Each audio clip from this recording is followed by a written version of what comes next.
ಈ ಕಡೆ ಡಿಗ್ರಿನೂ ಆಗಿಲ್ಲ, ಈ ಕಡೆ ಇಂಗ್ಲಿಷು ಬರಲ್ಲ. ನಮ್ಗೆ ಯಾರು ಕೆಲಸ ಕೊಡ್ತಾರೆ? ಎಲ್ಲೇ ಹೋದ್ರು ಡಿಗ್ರಿ ಆಗಿದ್ಯಾ ಅಂತ ಕೇಳ್ತಾರೆ. ಏನ್ ಮಾಡೋದು? ನಂದು 10th ಆಗಿದೆ, ಬಟ್ ನನ್ಗೆ ಇಂಗ್ಲಿಷೇ ಓದಕ್ ಬರಲ್ಲ. ನನ್ ಜಾಬೇ ಸಿಗ್ತಾ ಇಲ್ಲ. ಏನ್ ಮಾಡೋದು ಅಂತ ಗೊತ್ತಾಗ್ತಿಲ್ಲ. ಏನ್ ಮಾಡೋಣ? ಎಲ್ಲಿ ಹುಡ್ಕೋದು ಕೆಲ್ಸನ ಈಗ? Hi hi hi hi hi hi hi sir. Sir. ಏನಮ್ಮ ನಿಮ್ದು 10th ಆಗಿದೆ, ನಿಮ್ PU ಆಗಿದೆ, ಇಬ್ರಿಗೂ ಇಂಗ್ಲಿಷ್ ಬರಲ್ಲ. ಅಟ್ಲೀಸ್ಟ್ ಓದಕ್ಕಾದ್ರೂ ಬರುತ್ತೆ ಅಲ್ವಾ? ಹೌದು. ತಲೆ ಕೆಡ್ಸ್ಕೋಕೋರಿ. ನಮ್ ಯೂನಿವಿ ಇಂಡಿಯಾ ಸಾಫ್ಟ್ವೇರ್ ಕಂಪನಿ ಅವರು ಟ್ರೆಂಡ್ಸ್ ಕಂಪನಿಯಲ್ಲಿ 300 ಓಪನಿಂಗ್ಸ್ ನ ಕೊಟ್ಟಿದ್ದಾರೆ. 300 ಓಪನಿಂಗ್ಸ್. ಹೌದಪ್ಪ, 300 ಓಪನಿಂಗ್ಸ್.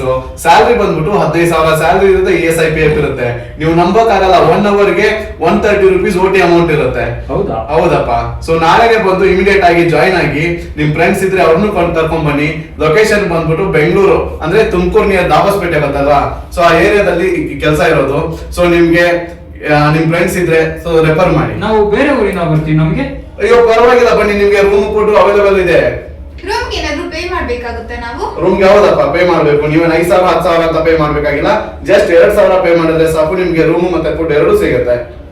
Okay sir. ಸೊ ನಾಳೆನೆ ಬಂದು ಜಾಯ್ನ್ ಆಗಿ ನಿಮ್ಮ ಆಫರ್ ಲೆಟರ್ನ ನೀವು ಇಸ್ಕೊಳ್ಳಿ. Thank you sir. ಓಕೆಪ್ಪ, Thank you, all the sir. Best. Thank you. So ಇಷ್ಟೊಂದು ಜಾಬ್ ಬಗ್ಗೆ ಕೇಳಿಸ್ಕೊಂಡ್ರಿ ಅಲ್ವಾ? ಸೊ ಇಮಿಡಿಯೇಟ್ ಆಗಿ ಕೆಳಗಡೆ ಕಾಣ್ತಿರೋ ನಂಬರ್ಗೆ ಕಾಲ್ ಮಾಡಿ ಜಾಬ್ ಬಗ್ಗೆ ಡೀಟೇಲ್ಸ್ ನ ತಗೊಳ್ಳಿ. ಸೊ ಆದಷ್ಟು ಬೇಗ ಕಾಲ್ ಮಾಡಿ ನಿಮ್ಮ ಇಂಟರ್ವ್ಯೂ ಶೆಡ್ಯೂಲ್ ನ ಅರೇಂಜ್ ಮಾಡ್ಕೊಳ್ಳಿ. Thank you.